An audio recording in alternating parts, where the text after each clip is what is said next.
That's really interesting. It sounds super, very intense, especially if you're doing this at 2 in the morning. We're going to hit bottom of the hour here. I got a few questions when we come back because you had kind of touched on it a little bit, but what if a new calf isn't responsive? Do you do CPR? If you do, when do you give up? And there are other complications when it comes to calving. And this is one that I've heard of before, and a lot of people might not know what it is, but it's a uterine prolapse. What is that? How serious could it be for an animal? We'll get that answered and let you know when we come back. Now, Emily, before we went to break, we had touched on a couple of topics and some questions that we had. And the first one I was going to start with you, was the whole part about CPR on calves. Do you do CPR if a calf isn't responsive after birth? I have certainly tried CPR in the sense that we would think of, pushing to the fetus staying alive. I don't always have great luck with that. There's usually a few other things that are going on more than cardiac distress. Most of these animals come out in respiratory distress, meaning it's not so much a heart issue, it's more that they can't breathe because they've stuck in the birth canal for too long, they've had trouble breathing. And there's a few ways to combat that. So for one thing, trying to get the mucus out of their nose, a lot of farmers will stick a piece of straw out there and tickle them. That's a great idea. There's also an acupuncture point in the center of the nose, kind of like piercing the nose with a bull ring. And sometimes I'll take a fine gauge needle, like a 22 or 25 gauge needle, and actually put it through there. That can help. Additionally, because I'm a veterinarian and I can usually hit a vein, I will try to IV a lot of these animals a solution of sterile bicarb. So bicarb being like baking soda. When you are deprived of oxygen, your blood can become very acidotic. You get what they call respiratory acidosis, and the fancy version of that is your blood's acidic. It's more acidic than it should be. And so by putting in a basic solution, like distilled sodium bicarb, we can actually increase that pH so they're no longer acidotic, and we can do it relatively quickly. And I have a lot of success with that. Sometimes too, if I think their airways are really swollen, this may be an indication for steroids. These are kind of things to go over with your vet. I certainly don't want to give anybody who's listening strict advice, because they should definitely talk about that with their vet. But those are things that you could have in place as protocols for calves that come out a little swollen or having trouble breathing. Some people will sling them upside down. The general research that's been done doesn't suggest that that's all that useful, although if it works for you, keep doing it. Actually, the best position to put a calf in to take the pressure off the lungs, if you have a calf that's breathing hard or having trouble breathing, is actually with the front feet facing forward, directly on its sternum, so on its belly, and then with both back feet kind of next to it sideways, so it stays like a ship, right? Because actually that puts the least gravity pressure on those lungs and allows them to work as quickly as possible. The most important thing with a calf like that, though, is also as soon as you can to get colostrum into them. That's incredibly important as well, and something to think about. I think that's often neglected and really shouldn't be. I see. And the other thing, it's not always the calf that you have to worry about coming out. I mean, mama can have issues as well, and there's a lot of complications. And tell me, what is a uterine prolapse? Because a lot of our audience probably has never heard of that. Those who have probably had to experience this. What is it, and how serious can it be to the mom? A uterine prolapse is a life-threatening emergency. And so earlier when I said I try to have people haul things in, I will not ask my clients to haul a uterine prolapse. There are vets who maybe do, and I don't mean anything by that, but personally, I think that they are just too fragile to haul. So we usually don't ask people to haul them unless there's something drastic going on. And that's because when a cow has a uterine prolapse, there are 4 types of prolapses. They can have a rectal prolapse, a vaginal prolapse, a cervical prolapse, or a uterine prolapse. And I can get into the other ones later if anyone has interest. But the uterine is the only one that's a true emergency. So that happens after they calf, and what happens is, for whatever reason, it could be because you pulled a really big calf, it could be because she just didn't know not to stop pushing because she's a heifer and this is the first time. Could also be that she's low in calcium, and a couple other reasons. That cow will keep pushing and pushing. Even after that calf comes out, she thinks she's got to keep pushing, and she will actually push her whole uterus out, inside out. And so we train our staff when they answer the phone to ask what type of prolapse it is, has she calved, and then people are really confused. The uterine ones tend to hang down behind them and can be pretty long. And I always ask, does it look like a pepperoni pizza? Which is a really weird question, but they have the attachments that they have for the placenta, the placentomes, and you can see them. And so that's very unique because you won't see that with any other type of prolapse. So if you see a bunch of buttons on there, that's uterine prolapse. You should probably call your vet. Oh, wow. And those can be really difficult to replace. Sometimes they'll also push their intestines into that inside-out sock.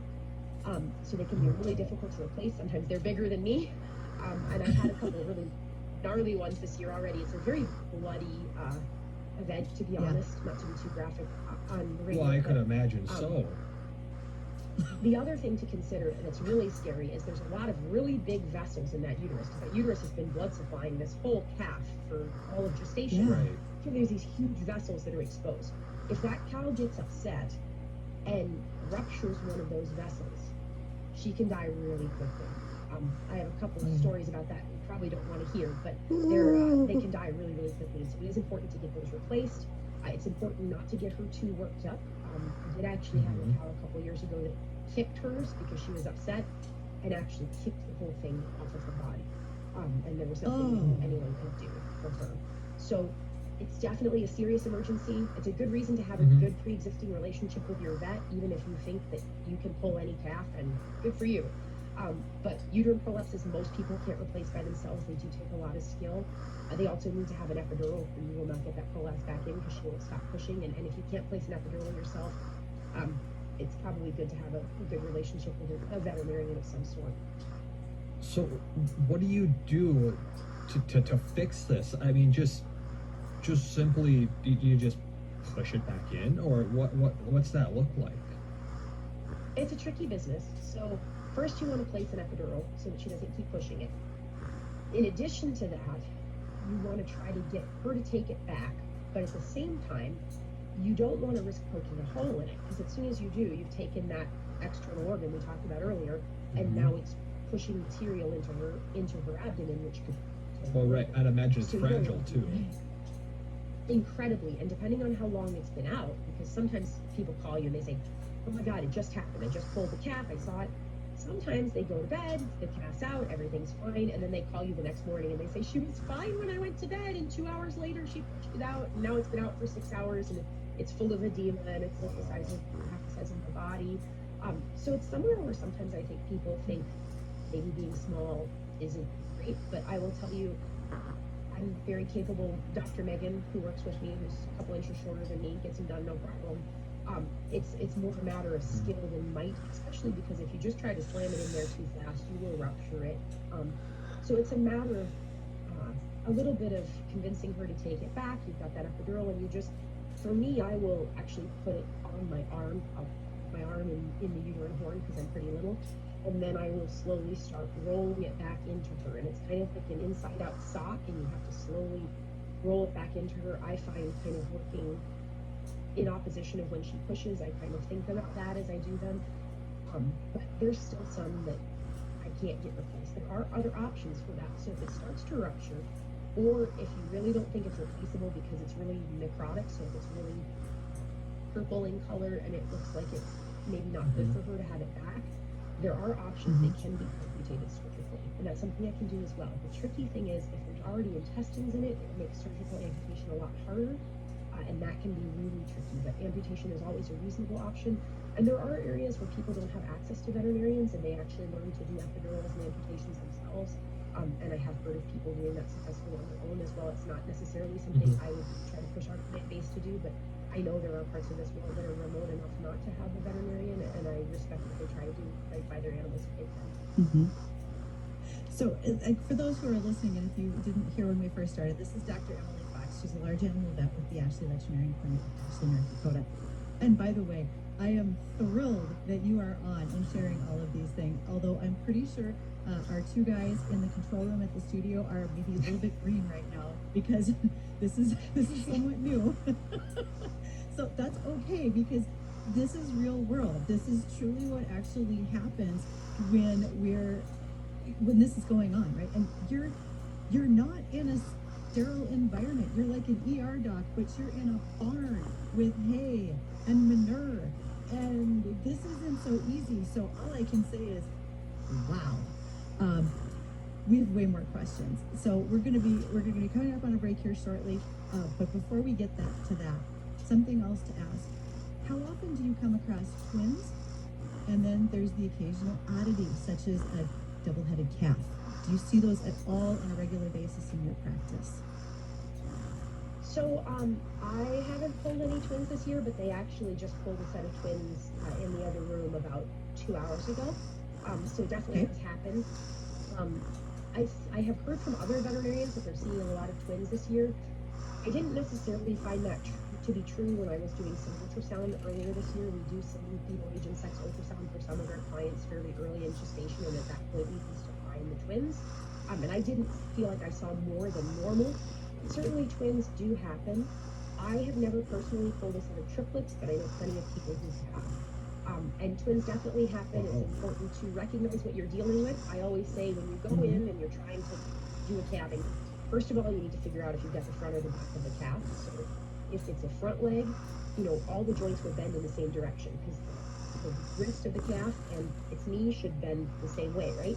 In the back part of the calf, the hock actually bends opposite to the fetlock joint. And so if you're really confused, is he forwards or backwards, and you can't find a tail or a head and you don't know up from down, try to see the first two joints. Which way do they bend? If they're in opposition, you're backwards. If they're in the same way, you're forwards. And the reason I bring that up is because the next thing I like to do is I like to make sure that both legs that I'm grabbing are both attached to the same calf. I see that with twins. Sometimes people will say, yeah, I got two legs and he's not coming. Well, yeah, you've got one leg from one twin and one leg from the other. So it's important to feel, see if you can feel a chest. So you're not trying to pull both at the same time, because that isn't going to work. No. As to deformed calves, I have pulled several deformed calves. I've seen a number of hydrocephalus, which is where there's water on the brain and the brain is too large. I did at one point see an 8-year-old calf. The cow had delivered herself after the calving. It had extra legs on its back. Actually saved that one for the school class that's coming the next week. They still say it was pretty cool.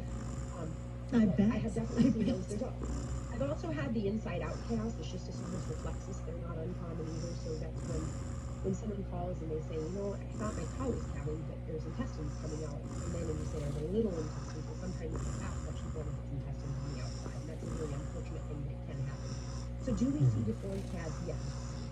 Do we see tons of them? No. I'd like to say we're pretty lucky that we don't see tons. We don't live somewhere where they have some of these flares, like the house deformities. In other countries, there are actually some flares that are teratogenic, meaning they affect fetal development. And in those areas, you can actually see deformed calves just due to exposure to plants, which is something we're very lucky not to have here. Maybe it's because our weather is so good.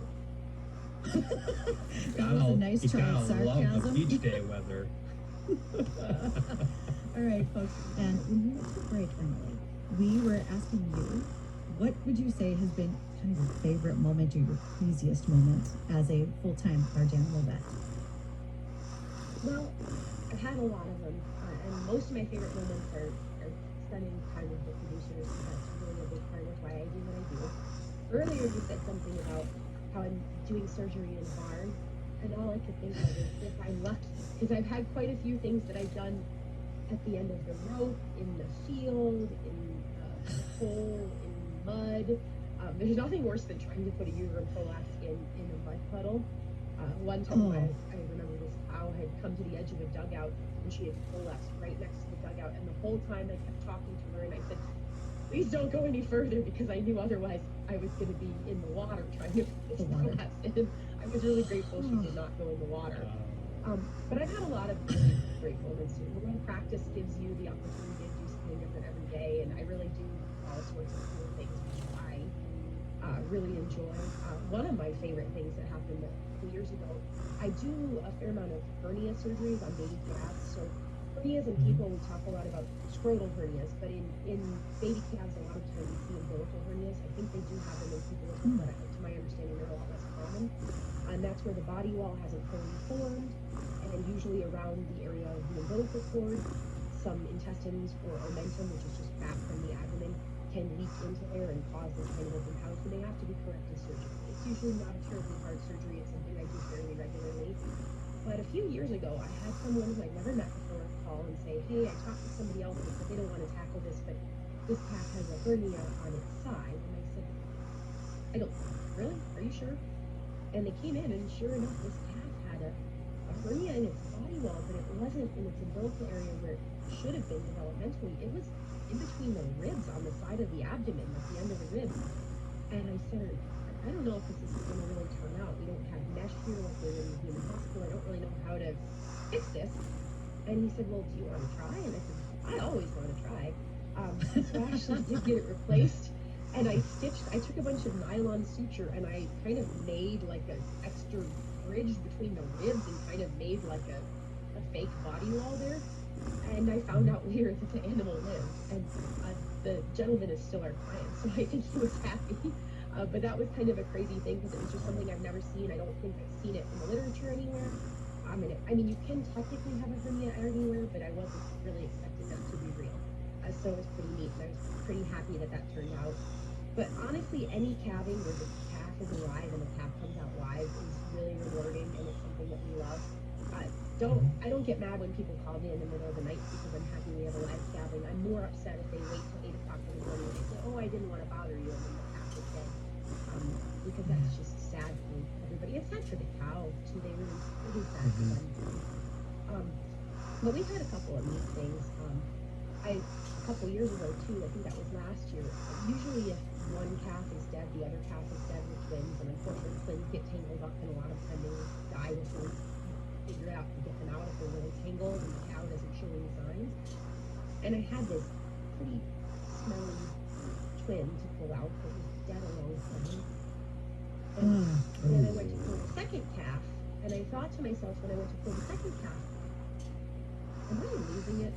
That felt like he moved, and I was like, there's no way. I mean, I've heard of it, but I didn't really think I was gonna. I pulled him out, and he was alive, and he was fine. So his buddy had been in front of him, but he was still alive, and it was just such a blessing to get a live calf in that situation. And he surprised me so much, and I was just so happy because I thought I was already in this situation where the best thing we could do was save the cow, but there was already no hope for the calves, and then to get a live calf was pretty exciting. So that is super cool. And we got about a minute or so left here. Dr. Emily Fox, we were talking about this earlier in our show before you jumped on with us, and it was a little fact about hogs and pigs and why don't they sweat? I think it has to do with their apical glands, but to be honest with you, pigs are not my best subject. I'm not 100% sure why they don't sweat. But I think it might have to do with the glands, if I remember, in their... I'm not 100% sure. That's an interesting question. I see. So you don't have a lot of hogs in practice, but it's beef and sheep that you primarily focus on. Beef and sheep primarily, mostly beef. We do a little bit of goats, a little bit of sheep. Mostly I do beef cows, and then this area, we also do all the small animals for the area. And then I do some other stuff too. I do some horses. And then actually, I don't usually do birds, but this week I've been doing some birds too. Really? Wow. Whatever needs to be done. Right, and whatever has to get done, you got to get it done. Hey, I got to pass along a joke to you that was sent over from one of our producers, and it's, what do you call a cow that was recently given birth? A mover? Decaffeinated. Oh gosh, I actually put that on our pay stubs last year, and I already forgot about it. I'm known for putting that dad joke on our pay stubs when I do payroll. I should have known that one because they sent it out to the whole office. That's a good one. That's awesome.